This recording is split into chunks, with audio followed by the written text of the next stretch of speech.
It's time for Wolo and Friends on Sports 56 and 98.5 FM. Presented by Homer Skelton Hyundai. Here is your host, the voice of the Tigers, Dave Woloshin. And a good, hot Wednesday morning to you. Going to get hot, but going to get even hotter tomorrow and Friday. Yeah, you might want to slip in some golf today, because today it's only going to feel like 100 maybe, whereas tomorrow like 111. Friday even worse. Crazy times when it comes to heat. I tell everybody this, please hydrate. That is the number one thing you got to do. And as Ted Butler said a couple of days ago, make sure you hydrate before you play your match. So today the high is 94. Tomorrow 100. It's going to feel like 110. And then 101 on Friday. Before, Saturday cools off to 98. So we've got some really, really hot weather. In fact, my phone is telling me an excessive heat warning all day long today. So keep that in mind if you are going to go outside. Tigers get their big man, at least one of them. This is really amazing how Penny, who a couple of years ago got Bates and Duran, right, late in the game, he's doing it again. When we didn't think there was anybody to be had, somehow Penny Hardaway found some really good players. So he got a commitment from a guy who's now graduated, because that was the big holdup. Could Jordan Brown, who's been at 3 different schools now, had to have pass him, and I'm sure compliance is going to take a look, but apparently he's graduated. So if you don't know who Jordan Brown is, we've talked a bunch on him here. He's 6'11". He's kind of built like Jalen. So very skilled guy. He was, out of high school, a 5-star prospect and a 2018 McDonald's All-American. That's pretty impressive. Decided to go to Nevada, where he was the freshman of the year in the Mountain West Conference. For whatever reason, he thought, maybe I can play up. I'm a 5-star guy. This isn't what I thought it was going to be. Went to Arizona, where he was the 6th man of the year in the Pac-12. I believe earlier he had put his name in the NBA draft. Then he decided to not do that, not to go that route. Got into graduate, finished out his classes that he could to become a graduate player, and got that done. He was last year, by the way, at Louisiana. He was the Lou Henson Award winner. He averaged 19.3 points a game, over 8.5 rebounds. And as we said, really skilled at the rim with efficiency. And that got him what is considered the mid-major player of the year. That's what the Lou Henson Award is. And he was the Lou Henson Award winner. So this is a good catch. This may be the best guy thus far that you got in the transfer portal. And there's plenty. I'm going to go over all those guys. Now there's 7 transfers. Are you getting DeAndre Williams back? And here's the one last prize and a need. Point guard. Will the Tigers end up getting Javon Quinterly? That's the young man who was involved in 2 conference championships with Alabama in the SEC. And he would be a grad guy. You get that team, and you get DeAndre Williams back. You get Mikey Williams in.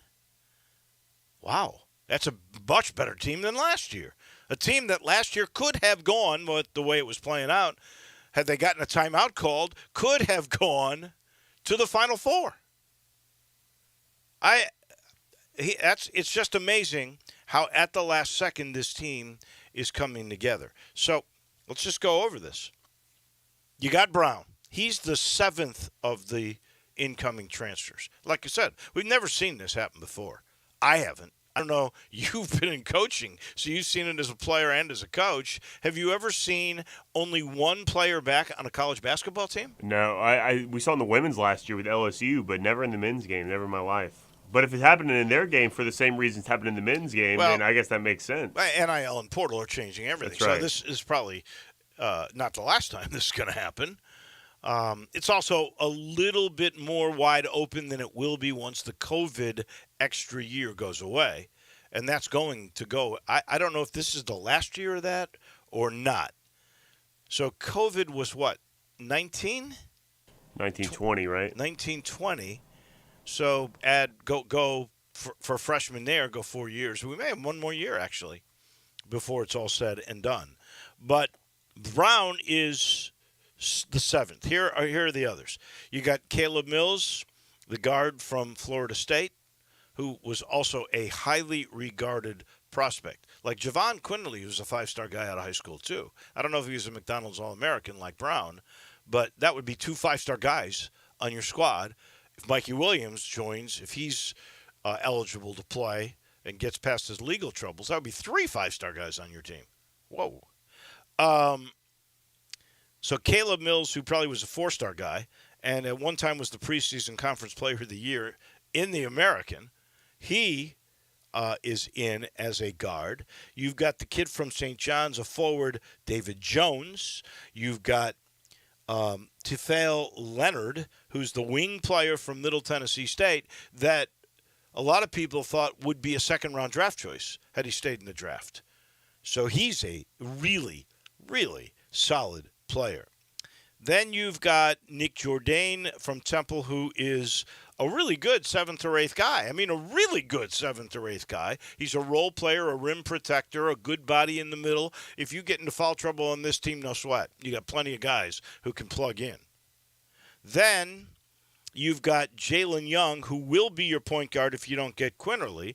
He's the guy that played that position at UCF when their point guard got hurt. He played like the first 12 games. I'm not sure he's a true point guard. He may be really a combo guy, but he can play some point guard. But if you get Quinterly, now you're really established at that particular spot. You got Jonathan Pierre. There's the other forward wing rim protector who was a Division II player at Nova Southeastern. And I'll be honest with you, I don't know a thing about him. Have you seen any video or anything on him, J-Mo? Nothing at all. I don't know anything about him. But, I mean, everyone who's seen him play speaks highly of him. That's something, at least. All right. So at this very moment, those 7 transfers, right, with the 4 guys coming in, J.J. Taylor, another 4-star guy, who apparently is really good in practices, Ashton Hardaway, who is a shooter, one of the better shooters, they say, in the recruiting class for this year. Carl Sharon found another wing who's a physical guy. I'm told he's really been good. He's another 4-star guy. And then Mikey Williams. Those 7 transfers with the 4 freshmen and the 1 returning guy, Jaden Hardaway, who's a good role player. That's 12 guys. There's 1 open. However, let's be honest. Between Jaden Hardaway and Ashton Hardaway, you got 2 to play with. And so that would get you to 10. You can have 3 more. So will they get DeAndre? Will they get Malco? And I got a feeling there's a good chance Dandridge is going to come back too. And then you got Quinterly. If you were to have those 15 guys, because you'd put 2 on scholarship, the Hardaway brothers as walk-ons. Dad can afford it, by the way. They would make the youngest one a walk-on as well, you think? That's what I'm saying. That's for this scenario. If everybody came back. If you got Mikey, if the 2 Williams guys, Mikey and DeAndre, are both going to play, if DeAndre is allowed back and Mikey is cleared to play legally, and you got Malco and Quinterly came, by my count, and, math wasn't my strong point, but by my count, that's 15 guys. So 2 would have to go on a walk-on status. Yeah, there's only 2 guys you could do that to. All right. But that would give you 15 guys. You'd have a McDonald's All-American. You'd have 4 5-star guys, a bunch of 4-star guys, and role players to go with all of that. This team would be a team that goes from a bubble team to a team that I think Sweet 16 is certainly um, a minor goal, right? It's a makeable thing. You have that makeup, wouldn't you think? Now, they got to play together. They got to have chemistry. There has to be an established pecking order. I don't know what that pecking order would be at this point. But if that occurs just by personnel, you would have to think this is a Sweet 16 team. Wouldn't you? Yeah, maybe so. I mean, it's hard for me to say they would be better. Kendrick Davis is so good. I mean, he was the player of the year in the league. He is even though he's not an NBA first-round draft pick. He was a great college player. He is such a high-level player. That's really tough to replace. But you do have a good collection of guards there that can do the job. And DeAndre Williams obviously replaces himself really well because he's DeAndre Williams. And so you don't lose anything there. Right. No, you got your second guy. That's right. That was all conference. But you're replacing Kendrick Davis. That's tough. That's real tough. So you may not get that, but between Quinterly, Mills, and Young, great committee. I think you do replace it. I do. You're saying the cumulative production of all three of them equals what Kendrick would have done by himself. Yeah. Well, and let's be honest. Beyond Williams and beyond Kendrick Davis last year, there were not that many options with which you were going to get points, right? If one of those guys had a bad game, every once in a while, McCadden was decent. Every once in a while, Kennedy was decent. He had no consistency there in terms of other scoring options. Those two guys were everything. Well, you got one of those two guys back, and now you got a five-star guy that was a former McDonald's All-American next to him in the middle. You've got Mills, who can flat-out score. I mean, he's a scorer. I believe the athleticism in the first step with Young is pretty darn good. And Quinterly is a guy who clearly is a skilled guy. I'm thinking you got a lot more options. You're much deeper. Fouls won't get you into trouble. You lose DeAndre Williams this year to a foul trouble game, which he got better, by the way, as the year went on. Give him that. But if you lose him to foul trouble, there's so many different options if this team, as I just said it, does come back. Not to mention you're in a worse league, too. I mean, FAU is really good, but that helps as well. True. So, honestly, Memphis will be picked second like they were last year. Houston was in the top 5 last year. Look at all these polls. Look at AP. I guess there is no early AP. But like the big Gary Parrish early season poll. They're in the top 5. They're 4 in his poll. Houston, FAU is again? FAU is. Wow. They got everybody back. Yeah, you're right. A couple of those guys decided to try the draft. They pulled their name from the draft. I believe they've got every single big one of their star guys back. I know they got the Martin guy, and I can't remember number 0's name. But they got their post players back, that's right. too. They got both those guys back as well. Yeah, they're reloading in every sense of the word. So they're considered a top 5 team, just like last year. Now, Cincinnati wasn't great last year. Neither was UCF. So it's not like you're losing those. And actually, now I don't know, UAB might be down because they had really good players. But UAB was a really good team last year. North Texas was a good team last year. All those teams went to those NIT and the CBI. They all went. There was a CUSA, now American Athletic Conference team in all those finals. Now, look, that's not the NCAA. I get it. But those teams were decent. They were probably every bit as good as UCF and Cincinnati were last year. That conference tournament was extremely competitive. I remember watching that with FAU in and everything. It was very competitive. Those are some good teams there that are coming in here. So it's not to say it's chopped liver. UAB was the only team that beat FAU last year until they lost. Where did they lose in the Final Four? Yeah, that's right, in the Final Four. Yeah. No, they lost 3 games. That was the last team to beat them. Ole Miss beat them as well early in the season. Oh, that's right. That was really early on. Then they went on that incredible winning streak. That's right. Until they lost at UAB. That's correct. I can't remember how many games. But yeah. So they had 3 losses total, or is it 4 with the Final Four? I think 4 with the Final Four loss. Okay. They lost another one in there. You know, it's almost impossible not to run the table. Oh, the table hasn't been run since Indiana's 75 team with guys you don't even know. You didn't even know who Quinn Buckner was, which blew my mind. No, I don't. You're young. What can I say? I got some insight from some friends who went to the to the Manning passing camp. So every year now, Archie, Peyton, and Eli, and Cooper, they host this summer camp for quarterbacks. And it's really become famous. And the top NCAA quarterbacks and pros meet, and they teach high school kids, and they coach high school kids and receivers.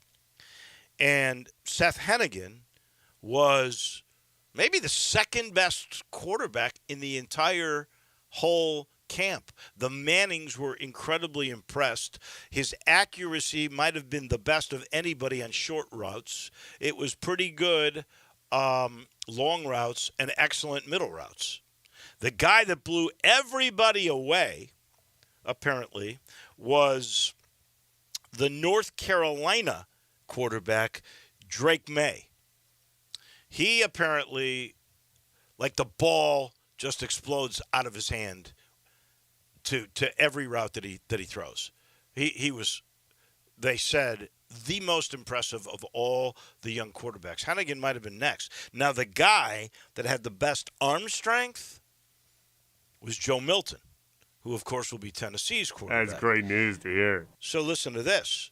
He had one pass 73 yards in the air and caught perfectly placed. That apparently is not his issue. His issue is consistency, mechanics, and decision-making. And with the way the Josh Heupel offense works, you've got to be able to read defenses and make quick decisions. If he can do that, Tennessee is going to be great because this guy's got the arm to do it. So if he really studies hard and learns this Heupel offense, which is just, in my mind, terrific. I just enjoyed watching the conducting of that thing when it was at UCF.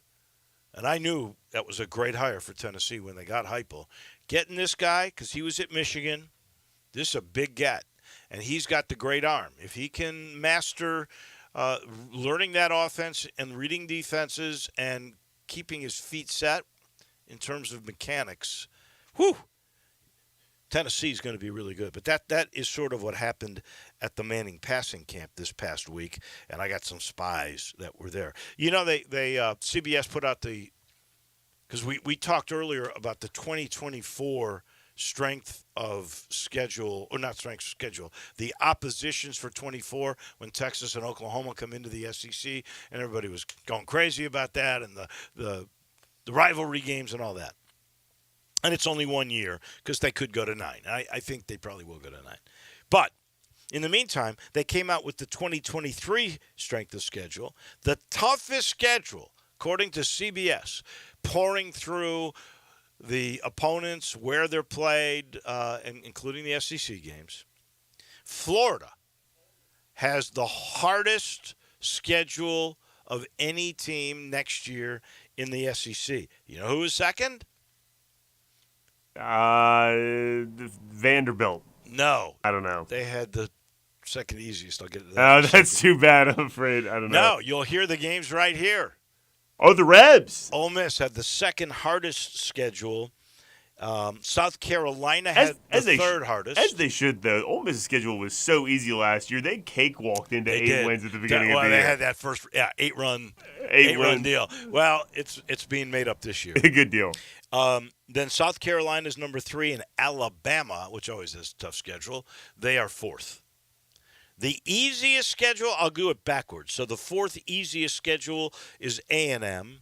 Then Vandy is the 3rd easiest. The 2nd easiest in the SEC for next year, Mississippi State. And the easiest schedule, this is not fair, the easiest schedule in the SEC, Tennessee. Georgia. No, Tennessee was like 6. Georgia. Of course. Georgia with the easiest schedule. Woo! Man, they're going to go through it. Now, they'll have to pay a price in 24 because you looked at the opposition in that one. It was not a cakewalk by any means. So those are the strengths of schedule. We will be doing golf picks. Austin Chin's going to fill in for Mickey Barker, who got called away to a meeting today. We'll do that in our final segment. We'll be talking about Rocket Mortgage. Do you know Liv's got a tour tournament this week? And all the Liv players, Phil Mickelson, who refused to talk to anybody and then was cut at the U.S. Open, he spoke yesterday. A bunch of the Liv players, Dustin Johnson spoke. And all the Liv guys are saying they will definitely have a tour schedule for next year. No one has totally seen all the framework. I believe ESPN has gotten a copy of the framework of it all, but nobody's seen the total deal. I don't think the total deal has been figured out as to really what's going to happen. What are the requirements when you reapply for PGA status? Will Phil and Dustin, who don't really want to play more golf than the four majors and the Liv deal that they're guaranteed, they already gotten money to play in, they're I don't know if they'll even apply for reinstatement. Really? I was thinking it could be like the Champions League versus like the Premier League or your club team or whatever, or maybe international play where they take breaks in the course of different seasons to go play other events and things of that nature. So maybe this time of year, for instance, you could have a little lull in the PGA Tour schedule. Maybe they would play those Liv events. I'm not sure how it would work. It really is interesting to see how this all comes together. It could look, if it were me, and I'm thinking about this, I'm so anti-Liv, but let them have their own tour, and then let them play in the playoffs. We're going to see them in the majors. Let them play in the playoffs. Let the DP World Tour, the European Tour, let them have players in the playoffs. The FedEx Cup would actually really become a worldwide playoff, and that might be really interesting too, especially since the first round, we hope, would continue to be in Memphis. That would be kind of neat. Liv players, European Tour, and the PGA Tour all coming together in whatever it is. If it's 3 rounds, first round in Memphis. Would love that. Absolutely love that. But we'll make those picks. Coming up in just a minute, we'll talk with our friend Pete Pranica. We'll sort of put the year to bed, take off a few months with Pete, but we're going to go over the smart trade. We'll go over free agent speculation. We'll talk a little bit. Did you see that NBC is talking about a new deal with the NBA, an added deal where when Sunday night football is over, they would go to Sunday night basketball, NBA basketball? Wow, West Coast game. That's so late. That's what they'll do. Isn't it? I mean, think about how late Sunday Night Football goes to. I mean, it's like... Well, they probably wouldn't go that late. Yeah, maybe They probably would start that at 7 o'clock, right on the money. And NBA games are 2.5 hours on the dot. So it wouldn't be like the 4-hour, way too late Sunday nights that you get. Those poor weekend anchors at news affiliates all over the country are up late. But Pete Pranica comes your way in a minute. We're sitting in the Family Leisure Studio. 4th of July sale going on now at I-40 and Wooden Road. There's pools, there's play gyms, everything you can think of. They're making it easy for you to really enjoy the holiday with the families. The 4th of July sale going on at I-40 and Wooden Road. I had a good conversation with our friends at Homer Skelton Hyundai yesterday. I just love dealing with them. There's a team that's been together for a long, long time. You want to see teamwork that is really all centered around making the buying experience terrific for you, and they got plenty of Hyundais, and they got Genesis cars, and there's an opportunity for you to get a $1,000 rebate if you get a Genesis G70 and you do it and finance with Genesis. And I don't see why you wouldn't. They're paying you to do business with them at Homer Skelton Hyundai. Our friend Pete Pranica, TV voice of the Grizzlies, is right around the corner. Broadcasting from the Family Leisure Studio, we are Sports 56 and 98.5 FM.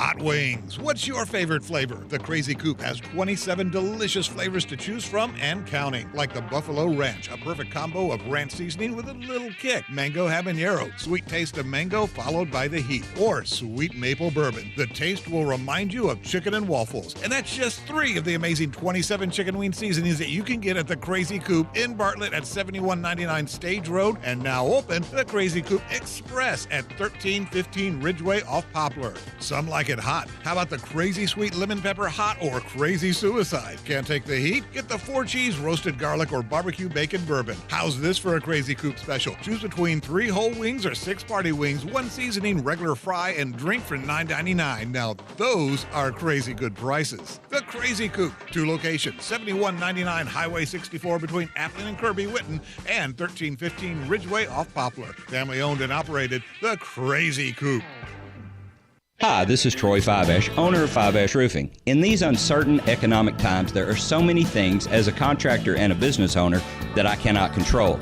The rising cost of materials, not to mention fuel and transportation costs. In the last 2 years, shingle prices have almost doubled and commercial materials have doubled. And I don't have to tell you what fuel costs these days. But you know what I can control? How much markup I put on a project. I have always prided myself in knowing I never gouge a customer. But in an effort to ensure my crews have work and my customers are being treated fairly, I have lowered my profit margin, hoping to give you a price you can live with and keeping my crews busy. So if you need a roof or gutters, please give us a call. Fiveash Roofing, fair, honest, and ethical. Fiveash Roofing, a proud sponsor of Tiger Athletics and a member of the Tigers home team. 367-0050 or memphisroofer.com. 367-0050 or memphisroofer.com. Fiveash Roofing, it's what we do. We're here for you.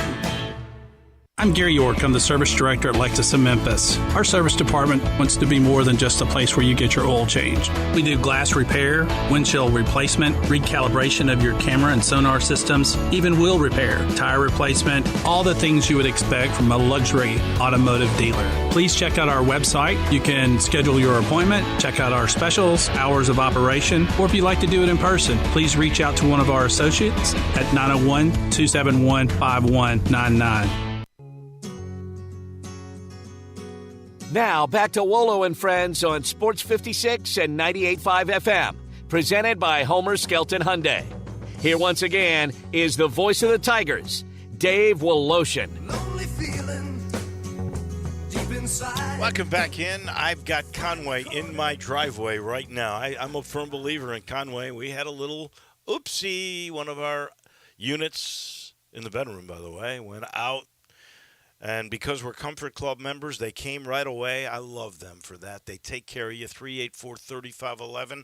That's the number. I always get the tune-up, but even with that, sometimes things can go wrong. But they're there to step in to save the day. So they're working today so that I can sleep tonight when this heat goes crazy. Get the tune-up, $69. It avoids costly breakdowns. But when you do, you know they'll take care of you. Conway, 384-3511.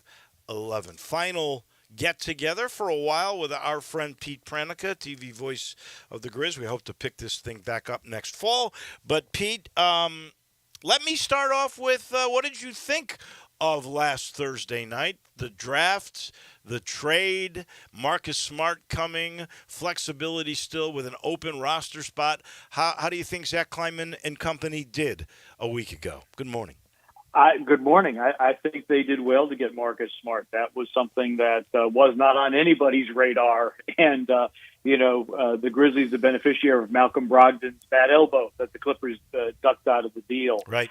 When you look at Marcus Smart, I think one of the things that jumps out at you is the outcry from Boston Celtic fans. Like, why did you trade this guy? He's amazing. We love him. And I think he's going to be a very good player for the Grizzlies. I think his mindset, the way he plays the game, fits in very nicely with this particular group. High-quality individual. Normally you make a trade and the player comes in, do a press conference right away, and Marcus was like, you know what, I got camps. I promised these kids in New England that I'm going to do these camps. So we'll do our presser a little bit later. So he's very committed. To kids with cancer. I mean, he's a high-quality guy. high energy guy, high intensity guy, I think Memphians are going to fall in love with him. Yeah, most of the response from Boston fans or even personnel around the league were that Marcus Smart would probably be a lifer for the Celtics, who've had plenty of those, and that the Brogdon trade would have been a lot more palatable. That wasn't meant to be. This guy, Defensive Player of the Year, now you got two of those, the last two on your same squad. And this guy, what people don't know is he always wins like the Hustle Award. He is a guy that I think Memphis fans should be pinching themselves about personally. Everybody that I've talked to, and I was just at the Make-A-Wish golf outing a couple of days ago, and everybody out there was just like, oh my God, we got Marcus Smart. This is a great trade, and I think they're absolutely right, and can defend multiple positions, play multiple positions. Probably will start the season as the starting point guard unless there's another deal or another transaction that brings a true point to Memphis. But I think it's a great get for Memphis. All right, so let's move that direction because the second round picks, one's a Turkish guy that's a draft and stash. You may never see him, and the other guy's going to be a two-way player that'll probably play in the Landers Center for most of the year with the Hustle. Right, Gregory Jackson. Yeah. So let's go toward free agency and the options. I looked this up really quick. So the guards for Memphis for next year, unless there's other deals that are made, and Zach Kleiman said there would not be any earth-shattering kind of move. You got Ja, Bain, obviously Smart, and one of the better shooters in the league in Luke Kennard. Your big men are fantastic. Triple J, Adams, Clark, Tillman, who just got re-signed on a really good deal. ESPN valued him as a mid-level exception at $12.5 million, and his contract is $1.9, so that was pretty good.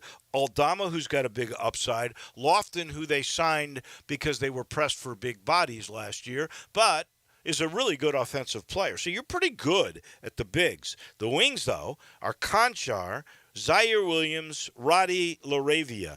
It seems to me if you're going to make a move with that mid-level exception, wouldn't you want to go with a wing, a 3-and-D guy? Yeah, absolutely. I think that's where the Grizzlies would have to head. I don't know that they're going to be able to work or sign and trade for Dylan Brooks to bring a like-for-like back to Memphis. Memphis has the $12.4 million mid-level exception available. And that's probably what they would be using to entice a 3-and-D guy to Memphis. The $4.5 million biennial and the veteran minimum, obviously those don't really factor in. So Bobby Marks has a pretty good breakdown on ESPN.com as far as specific guys. That would fit $12.5 million. But if the Grizzlies could somehow work a sign and trade, maybe it opens up some other possibilities.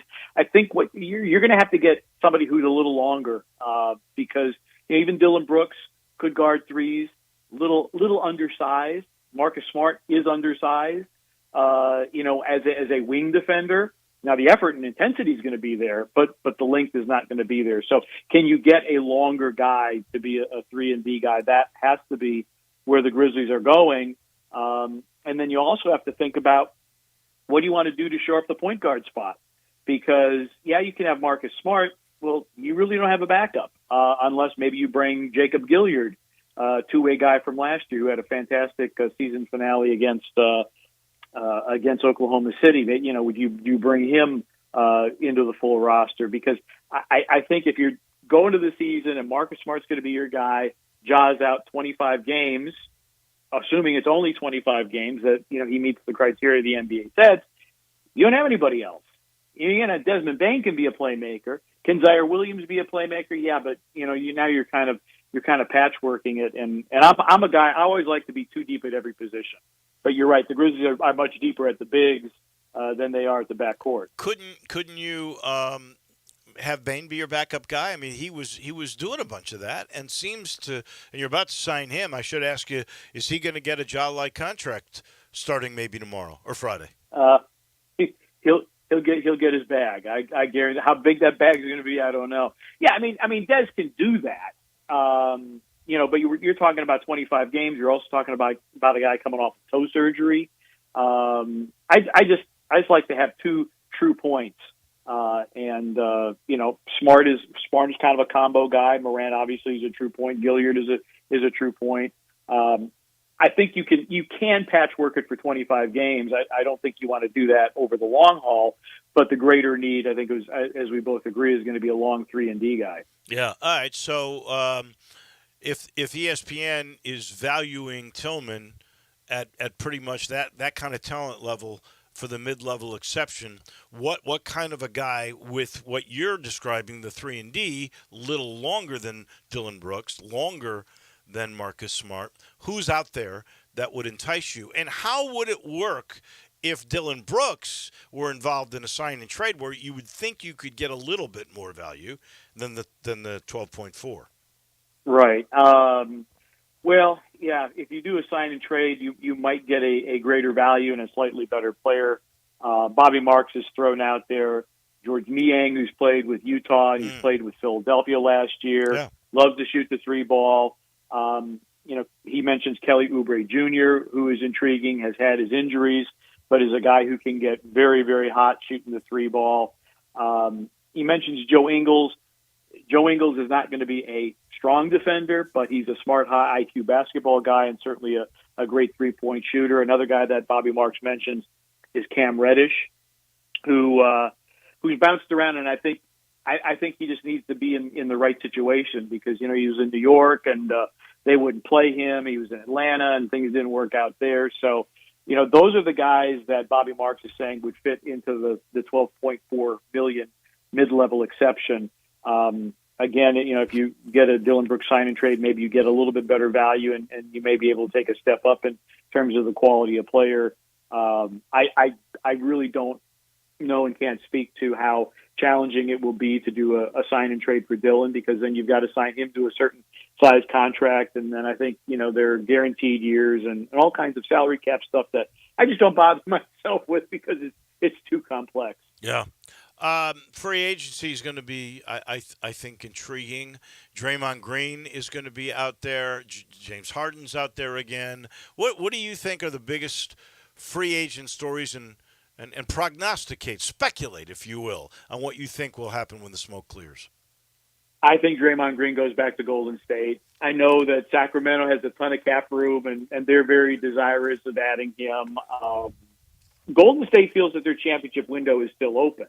And now you bring Chris Paul into the fold as a veteran presence. How he and Draymond will get along, that remains to be seen. Yeah. That could be kind of interesting. I don't see Draymond Green going anywhere. Harden is kind of the wild card for everybody right now. I think the shine may be off him. I think I definitely think he's past his prime. I think he proved that over and over this year. Yeah, and you get to the moments where there are some nights where he's absolutely unbelievable, and then there are other nights where he's like, okay, where is this guy? And some of his major disappearing acts have come in the playoffs. Right. And I think as we've all seen, the regular season is really nice, but your legacy is made in the playoffs. So, if anybody wants to overpay for him, fine, fantastic. I think an interesting story, too, is Fred VanVleet coming out of Toronto. Fred VanVleet has been there his entire career, turned down his option, so he's going to be available. And at a very high dollar amount, certainly I think beyond what Memphis would be able to do. And if you have John Morant, then you don't really need Fred VanVleet. But I've always been a huge Fred VanVleet fan. He's kind of like Marcus Smart, built in that same mold. Tough, hard-nosed, aggressive, really knows how to play the game. Well, I remember what he and Ron Baker did to the Tigers in North Dakota one early basketball season. He sold me forever. Yeah. So I think that's another interesting story. And what's going to happen really with Toronto now? Are you rebuilding? Are you kind of in between? Or what are you really trying to do there? So, and I'll be following it with a little bit more studious eye because Darko Rajakovic, former Grizzlies lead assistant, is now the head coach there in Toronto. Were you surprised at all, speaking of that trade with Paul to Golden State, that Jordan Poole was let go, and obviously he and Draymond Green were not on the same page after that big punch early last year. Even Steve Kerr said that destroyed their chemistry. Are you surprised, though, that they let him go? Slightly, but clearly the after effects of that altercation lingered throughout the year. And in talking with people around the organization who've been observing the organization for a long time, is that we just kind of lost our spirit. And it wasn't due solely to that altercation, but there was something missing with Golden State this year. And maybe it was the fatigue of playing so deeply into the spring and summer, where look, you play 82 regular season games, and then you got to win 16 to win a championship. Oh, that's 98, and you're going to lose some in the playoffs. So you're playing over 100 games, and you're doing that on a regular basis. And then Golden State was sent overseas to do some preseason games. I think all that stuff just kind of wore on them. And I think, was it lingering? Maybe. And, Jordan Poole, again, was one of those guys. There were nights where he was sensational, and then there were other nights where he would make plays that you're scratching your head like, what are you doing? And to get Chris Paul as veteran presence there and to get rid of that Poole Green dynamic, that might have been the reason for the deal. All right, before I let you go, I gotta ask you. You can brag on 901 FC. My goodness, they lost the first 2 games. They haven't lost a game since then. They have a 12-game unbeaten streak. They've won 6 out of their last 7. Did you see this coming? Not to this level. 12-match unbeaten, longest in club history, and winning games. And the fact that they played 3 matches in the last 7 days, the last 2 of which were super emotional because you're playing Philip Goodrum, who set a club record for goal scoring last year, and then you're playing your former manager in Ben Pierman, and yet Memphis was able to take 7 of 9 possible points. And to have a lead against Charleston Battery, who was leading the Eastern Conference at the time, to have a lead, lose the lead, and then you end up winning it in the final quarter hour or thereabouts. It's been, the talent level has been really, really good, and Stephen Glass, the new manager, has done a great job of managing guys. He says, look, I got 18 guys who think they should be playing, and you get 11 and 5 substitutes, and so somebody's going to be unhappy. But he's been able to tweak the lineups because there have been some fairly significant injuries. I mean, Luis Fernando is one of the best goal scorers on the team. He hasn't played for the last 3-4 games. He's been out due to injury. Leston Paul, who's been the heart and soul of this team, hasn't played at all this year with a groin injury. So and they play an exciting brand of soccer. They lead the league in shots per 90 minutes. They're among the league leaders in goals, and they have played like 3 fewer games than most teams in the championship. So it's exciting soccer. It's very entertaining, and ultimately it's very, very successful. We know that. I give Tim Howard a lot of credit because even with the makeup, you mentioned Paul's not playing. They've added guys that are really quality guys. Some played for the national team and are struggling to get playing time on this squad. They got a young rookie in Pickering. They're trying to find him spots to play. They just keep getting better. That's the thing that impresses me the most. Yeah, they've done a great job in talent acquisition, and they picked up a midfielder in Emerson Hyman, who's played for the national team, played for Stephen Glass at Atlanta United, so he's got MLS experience. They've done a great job of stacking talent, and it is a very tightly knit group of guys. And Stephen Glass has been absolutely top shelf as a manager, and the sky's the limit for him. I mean, there's nothing to say that they won't be lifting the trophy when all is said and done. Enjoy the rest of your summer, Mr. Pranica. I'm sure we'll touch base with you here and there, and hopefully we'll pick this up on a regular basis next fall when the NBA begins again. Thank you for all your time this past year. My pleasure, Wolo. Thanks for having me. That is the TV voice of the Grizz. That's Pete Pranica. He's brought to you by Dinstall's. Becky's done it. She's made my favorite thing very, very special for the special 4th of July. The Summer Sizzler Special is, guess what? Cashew Crunch. Just in time with a great price to celebrate the 4th. And by the way, it never melts. That's always cool. Here's the other thing Becky told me about. I tried it for the first time, and I went wild. if you like vanilla ice cream like I do, like I'm an ice cream guy, that's my favorite dessert, and I like vanilla. Put Cashew Crunch in your vanilla ice cream, like you get Bernat Breyers, vanilla bean. You put the Cashew Crunch in there. You'll thank me later. It's incredible. Now, all the stores will be closed Sunday, Monday, and Tuesday because of the observance of our Independence Day. But you've got till Saturday to get the Summer Sizzler Special, the best. That is Cashew Crunch, and you get it downtown where they make it on Pleasant View, Collierville, Germantown, and my neck of the woods, Laurelwood. You can't beat it. You can't beat the ease with all those locations. The great Dinstals. Back in just a minute, Johnny Lyon, Austin Tinn's going to join us. We're going to pick some golf. We'll talk the Detroit golf course and the Rocket Mortgage, where a Rocket Mortgage spokesman, even though he's 35th in the world, is actually, by power ranking, the number one player in this field. We'll talk about that with Johnny Lyon and Austin Chin in just a minute. Be sure to follow us at Sports56 WHBQ on Twitter, Facebook, Instagram, and YouTube to watch live video of our shows, stay up to date with station events, and have chances to win prizes. Don't miss out on anything that's going on. Follow us at Sports56 WHBQ. Yes, some of my ads are pretty corny. This is Sheldon Rosengarten with Mark's Bensdorf Realtors, also known as Shell Dunn. I recently had a listener tell me he didn't like my ads. I thanked him for his opinion and sent him an analysis package of the value of his home, which probably shocked him. I believe in good service, which today is often rare.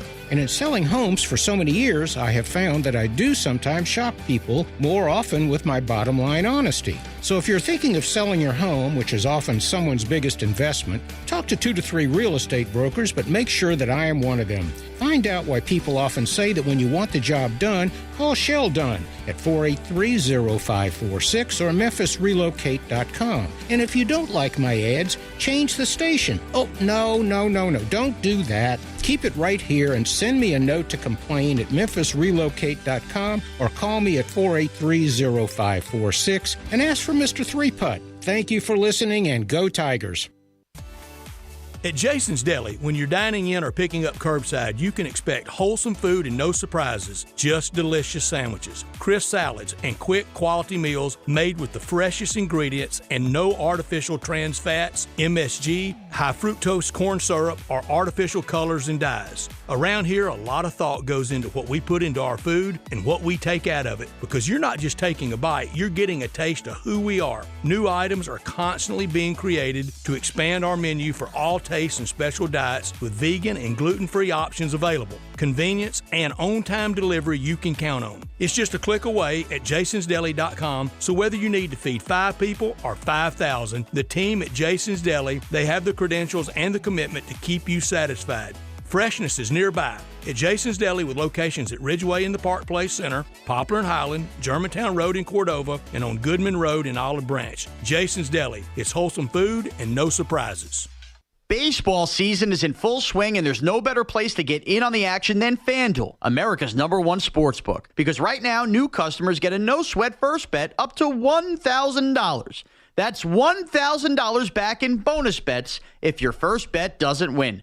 Just go to FanDuel.com/win to join today. You could bet the spread, money lines, player props, and the over-under on runs, all with FanDuel, America's #1 sportsbook. So don't miss your chance to snag a no-sweat first bet up to $1,000 when you join FanDuel today. Just go to FanDuel.com/win to sign up. FanDuel, official partner of Major League Baseball. Major League Baseball trademarks used with permission. 21 plus and present in Tennessee. Bonus issued as non-withdrawable bonus bets that expire 7 days after receipt. Restrictions apply. See full terms at FanDuel.com/sportsbook. Gambling problem? Call TN Redline 1-800-889-9789. Nestled in the heart of East Memphis, located corner of Park and Cherry, is a beautiful residential neighborhood. I'm here at Town Village Audubon Park interviewing a new resident, Carolyn. Share with us why you chose Town Village. Well, if your parents or special friends need to make that big move, let me share with you my experience. It was tough for me to leave home, but then I discovered Town Village. I would like to highly recommend Town Village to you and your loved ones. After looking at all the amenities and meeting all the people and staff, I was hooked. From restaurant, bistro, 3 meals per day, housekeeping, transportation, security, health care, physical therapy, exercise room, and even a heated pool and spa. Come see us and make your new home at Town Village. Visit us and call Daniel at Town Village Audubon Park at 901-374-7342. There's no place like home, Town Village.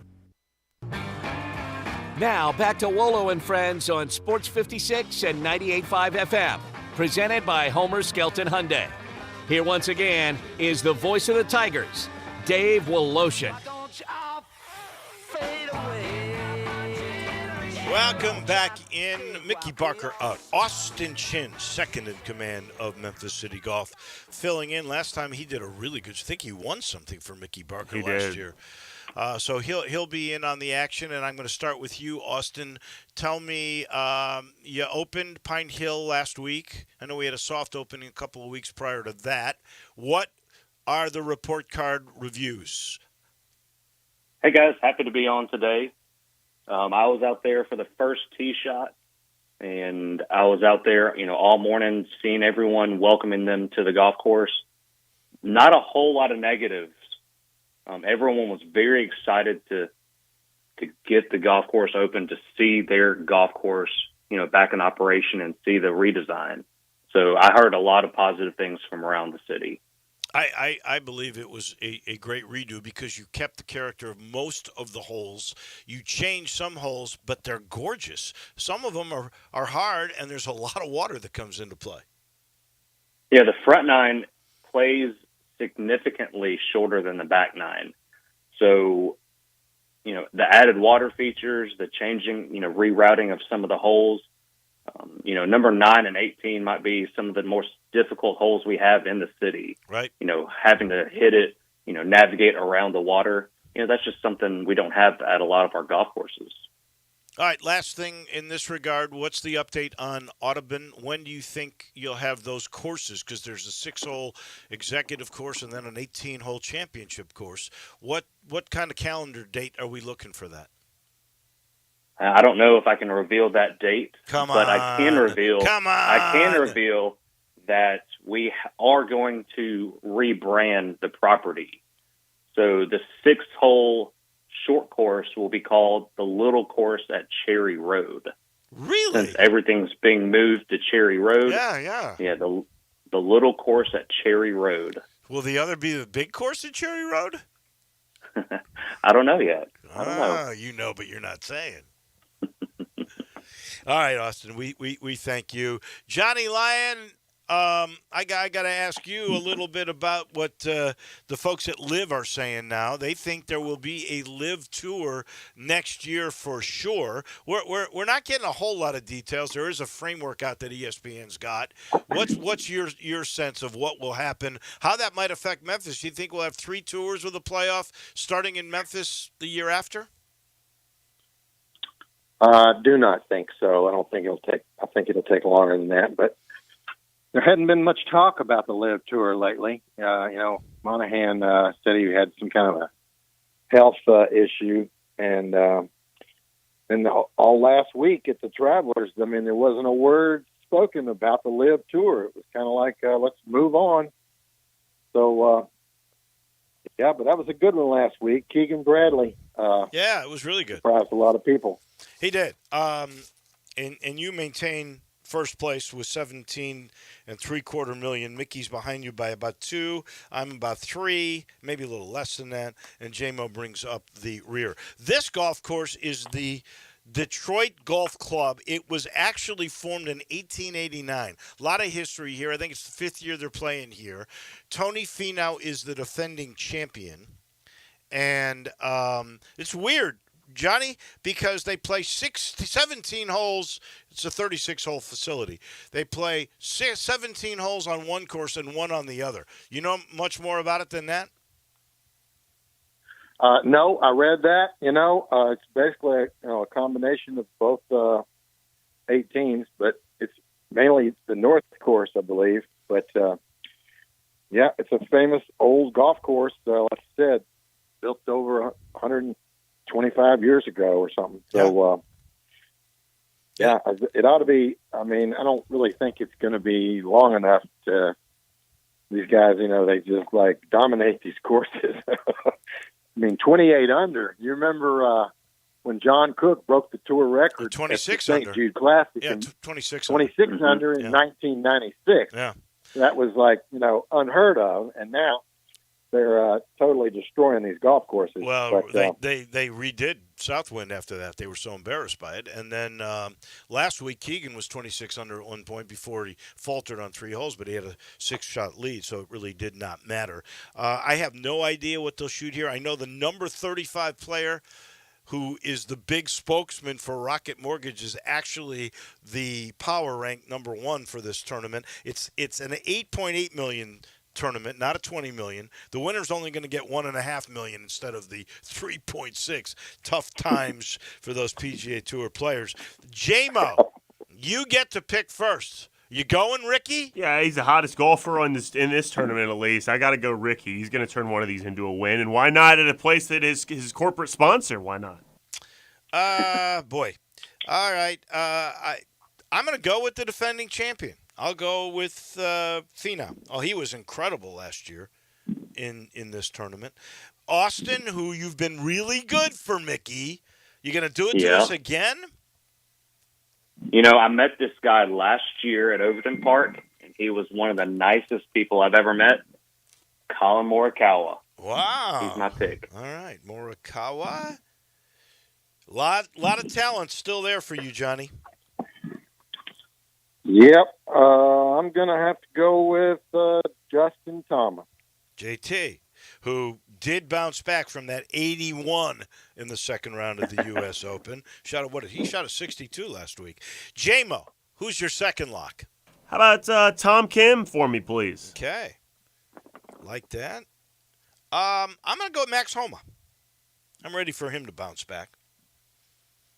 Austin? I mean, I picked Colin. Might as well stick with the Asian theme. I'll go Hideki Matsuyama. Okay. Yeah, Matsuyama is not rated as high as I thought he would, considering his world ranking in this. He's 26th. Mm-hmm.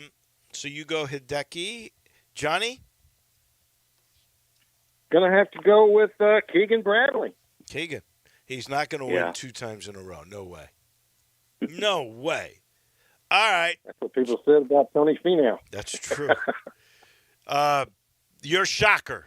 I'm going to go with the kid from Texas Tech, Ludwig Aberg. Oh, you're going with him again? I am. I was going to pick him, you son of a gun. I'll go with Cam Davis. No. Yes.